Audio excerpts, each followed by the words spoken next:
अस्सलाम वालेकुम एवरीवन। उम्मीद करता हूँ कि आप सब खैरियत से होंगे। मैं आपका होस्ट सैयद मोहम्मद अली हैदर। आप देख रहे हैं मेरी कामयाबी चैनल, जहाँ पर हम लोगों की सक्सेस स्टोरी आपकी तरफ लेके आते हैं और उनकी जर्नी को डिस्कस करते हैं। तो आज हमारे साथ मौजूद हैं सना आबिद, जो कि एडवोकेट हैं ऑफ सिंध हाई कोर्ट की, and she is legal adviser to different companies and Sindh local government departments. तो जानना चाहेंगे इनकी सक्सेस स्टोरी, क्या इनकी सक्सेस के पीछे क्या वो राज थे जो आज ये इतनी कामयाब एक प्रैक्टिसिंग लॉयर भी है माशाल्लाह से, और अपनी जर्नी को किस तरह लेकर चल रही हैं।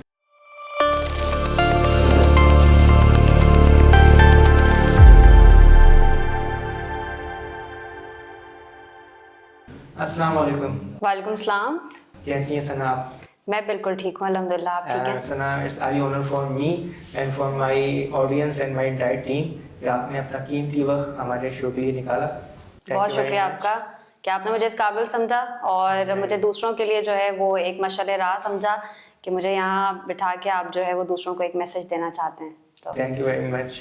एंड सना, मुझे आप बताइएगा कि आपका लॉयर बनने का क्या ड्रीम था, या फैमिली की तरफ से कोई ख्वाहिश वगैरह का इज़हार था? देखिए, हर पेरेंट्स की कुछ ख्वाहिश होती है कि उनके बच्चे कुछ ना कुछ बन जाएं, प्रोफेशन एक ऐसा चूज कर लें जिसमें वो मास्टर्स हो जाएं।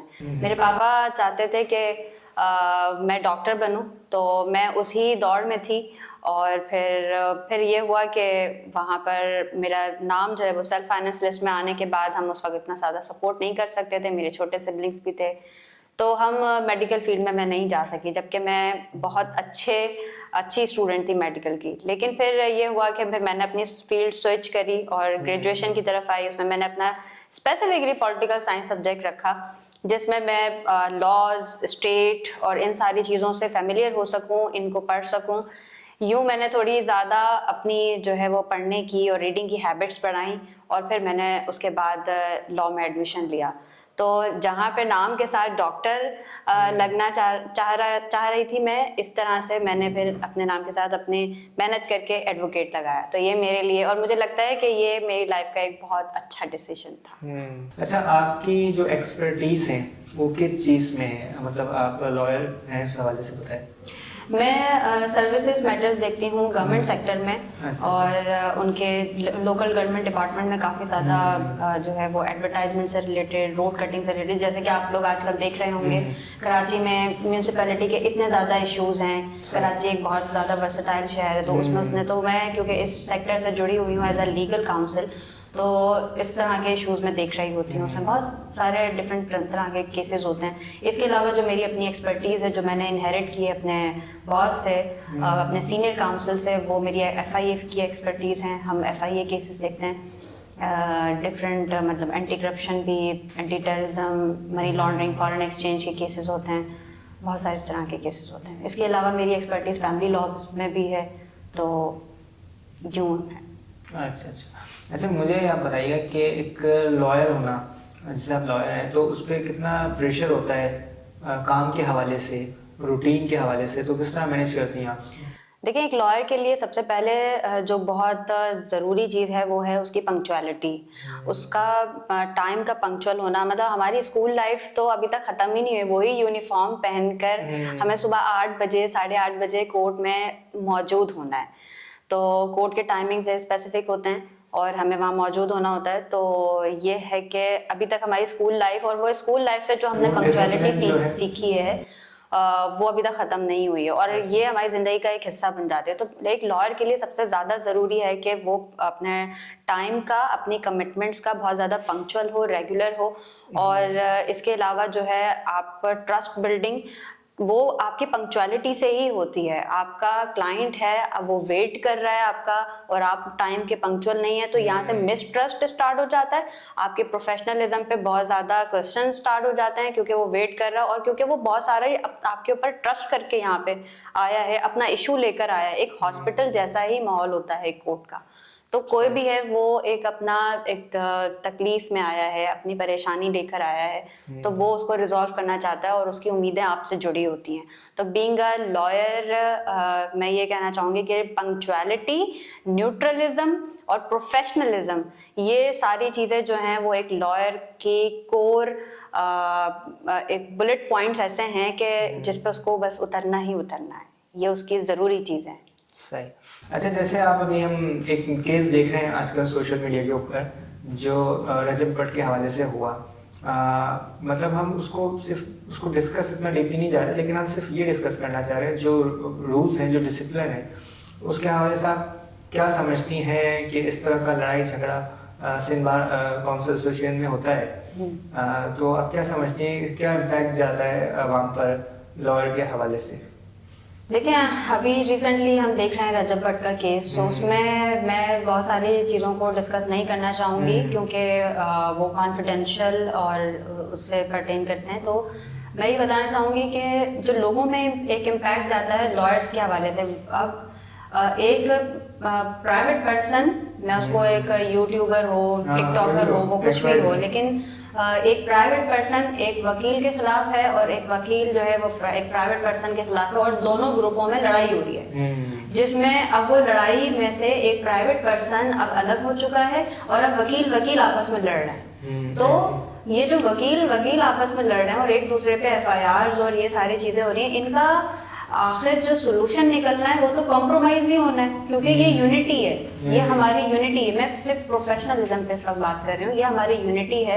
एक लॉयर्स यूनिटी एक सबसे ज़्यादा स्ट्रॉन्ग बॉन्ड समझा जाता है, और ये पाकिस्तान, खास तौर पे पाकिस्तान में एक थर्ड मेजर एक पावर समझी जाती है। गवर्नमेंट और फोर्सेस के बाद जो है लॉयर्स की एक पावर जो है वो इतनी ज़्यादा स्ट्रॉन्ग होने की वजह से कि यूनिटी है, ये सब लोग जुड़े हुए हैं आपस में, तो जो एक की बात है वो सबकी बात है, और ये कलेक्टिव एक ओपिनियन होता है। रजब भट्ट के केस में यहाँ पर जो अब रजब भट्ट साइड हो चुका है, उसने तो अपने मिलियंस फॉलोअर्स भी बना लिए हैं और उसको काफ़ी ज़्यादा फ़ायदा भी हो चुका है, लेकिन जो नुकसान हुआ है ना, वो हमारी यूनिटी का नुकसान हुआ है। यहाँ पर अगर हम बात करते हैं प्रोफेशनलिज्म की, मैं दोनों साइड की बात करूँगी। अगर मियाँ अली अशफाक की तरफ आप देखें, he is a very fine and very good lawyer and a trustable lawyer, और जो कि बहुत ज़्यादा एक नॉलेज पर्सन है, उनके पास इतनी बेहतरीन कैपेबिलिटी है। मैंने एक हुआ था, एक हमारा एक केस था एंटी करप्शन में, मैंने उनको देखा, उन्होंने एक स्पेसिफिक एप्लीकेशन पे आर्गूमेंट 3 दिन तक किए थे,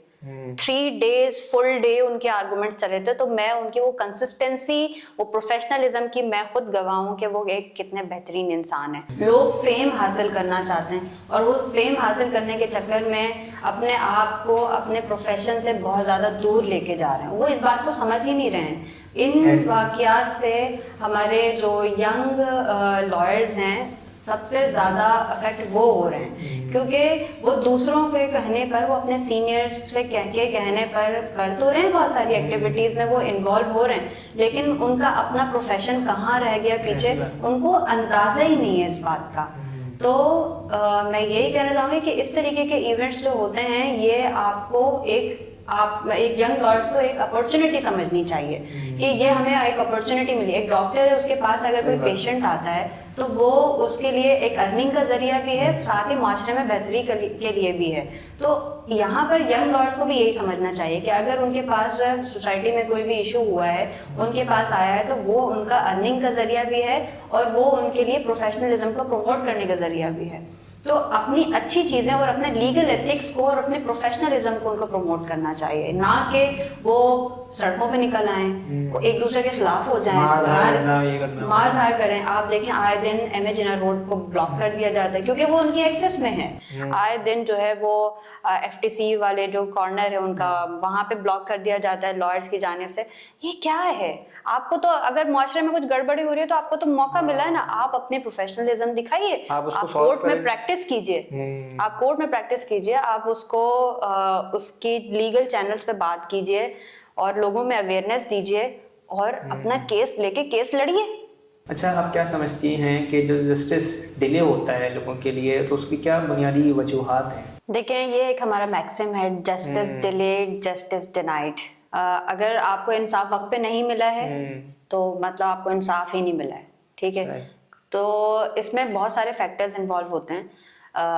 कभी कभी लॉयर्स की अपनी भी टैक्टिक्स होती हैं उनको डिले करने के लिए, और कभी कभी सिस्टमेटिक वे में भी डिले हो रहा होता है। मतलब अगर कोई भी पर्सन है, वो किसी मेजर इशू पे, फॉर एग्जांपल अगर कोई रेंट केस है, रेंट केस में किसी ने कब्जा कर लिया है और कब्जा करने के बाद जो लैंडलॉर्ड है वो चाहता है कि मैं फौरन से इसको बंदे को बाहर निकालूं और अपना पोजेशन वापस लूं, तो क्योंकि ना वो उसको रेंट पे कर रहा है ना कुछ कर रहा है, तो वो कोर्ट में आता है, वो कोर्ट में केस फाइल होता है, उसमें वो सर्विसेज में बड़ा टाइम लगता है, ठीक है। अच्छा, अब ये यूजुअल प्रैक्टिस हो गई है कि वो डिफरेंट मोड्स ऑफ सर्विसेज जो हो रहे होते हैं, थ्रो टीसीएस, थ्रो पब्लिकेशन। अब देखिए न्यूज़पेपर कौन पढ़ता है, न्यूज़पेपर कोई भी नहीं पढ़ रहा होता है, लेकिन ये एक पुरानी प्रैक्टिस हो गई है, अब इसको हटाना चाहिए।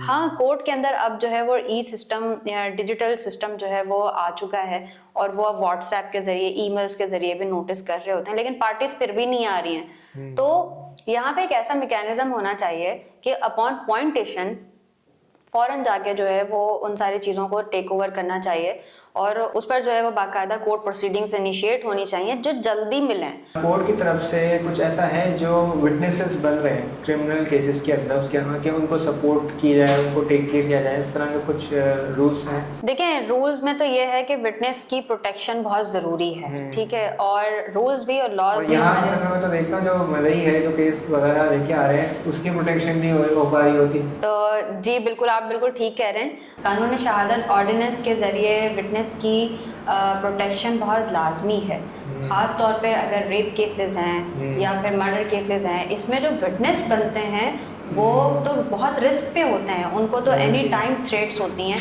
कि अगर वो कोई भी अपनी गवाही दे दें जो कि अक्यूज के अगेंस्ट हो, तो वो उनकी तो पूरी जिंदगी, उनकी फैमिली इस चीज को सफर कर सकती है।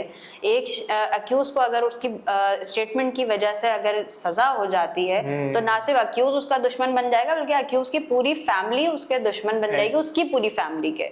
तो वैसे भी हमारे यहाँ ट्राइबल सिस्टम इतना ज्यादा एक्टिव है। अच्छा, मुझे ये बताइएगा, जो बहुत से मोस्ट केसेस के अंदर जो गवाही देते हैं और बाद में वो ये दावा करते हैं कि हमसे प्रेशराइज कर ये बयान लिया गया या गवाही दी गई, तो कोर्ट और आप लोग उसको किस तरह आइडेंटिफाई करते हैं, उसकी ट्रांसपेरेंसी किस तरह होती है? देखिए, जब किसी भी विटनेस को समन इशू होता है किसी भी एजेंसी की तरफ से, चाहे वो एफआई हो, पुलिस हो, तो वो वहाँ पर अपना इन्वेस्टिगेशन ऑफिसर के सामने जाके एज अ विटनेस अपना एविडेंस रिकॉर्ड करवाता है। अच्छा, उसको फिर जब कोर्ट में प्रोसीडिंग चलती है, कोर्ट में प्रोसीडिंग से कोर्ट भी एक उनको समन जारी करती है और कोर्ट में विटनेस को बुलाती है और कोर्ट में एक अलग एविडेंस रिकॉर्ड होता है।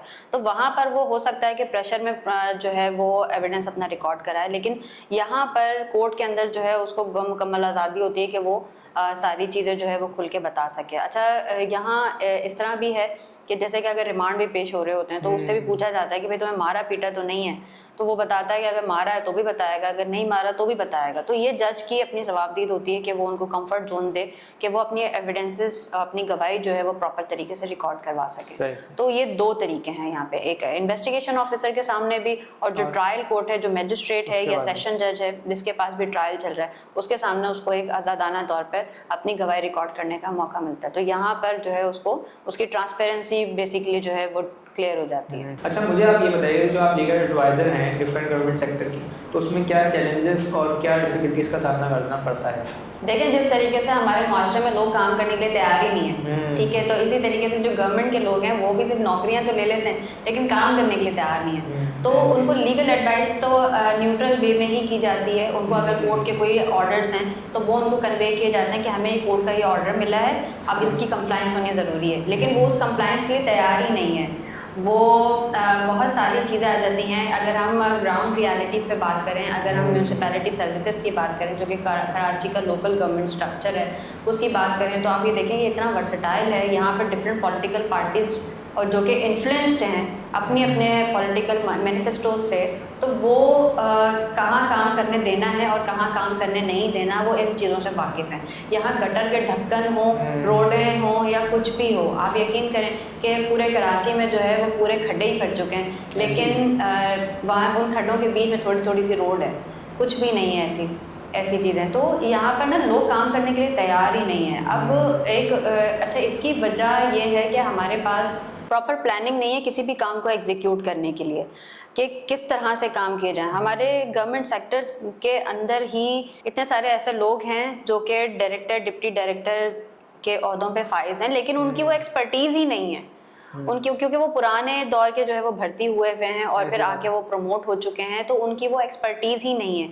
यहाँ पे एक सिविल इंजीनियर का अगर कोई एक्सियन है तो वो उसने सिविल इंजीनियरिंग उसने पढ़ी ही नहीं है, और ना पढ़ने की वजह से उसको पता ही नहीं है कि मुझे एक रोड को ठीक कैसे करना है, मुझे इसमें किस तरह का मटेरियल डालना है, और क्या इसकी जो है वो ऐसी मेन चीज़ें हो सकती हैं जिनका मुझे नज़र में रखते हुए एग्जीक्यूट कराना है काम। यानी कि हमें मेन ट्रेंड और वेल ट्रेंड एजुकेटेड बंदों की नीड है, बिल्कुल ऐसे अपनी अपनी फील्ड में एक्सपर्टीज हो और उनको उसी जो उनकी फील्ड है उनका उस काम पर उनको मुंतखब किया जाए। बिल्कुल, उनको वही काम सौंपा जाए। मैं इसकी एक मिसाल ऐसे दूं, जैसे क्रिकेट बोर्ड का जो चेयरमैन है, सही है, वहाँ पर मैं समझता हूँ जो चेयरमैन बनना चाहिए वो क्रिकेटर कोई हो, उसी में से सिलेक्ट होकर आना चाहिए, ना कि आप जो है किसी भी पॉलिटिकल बंदे को बोर्ड का चेयरमैन बना दें।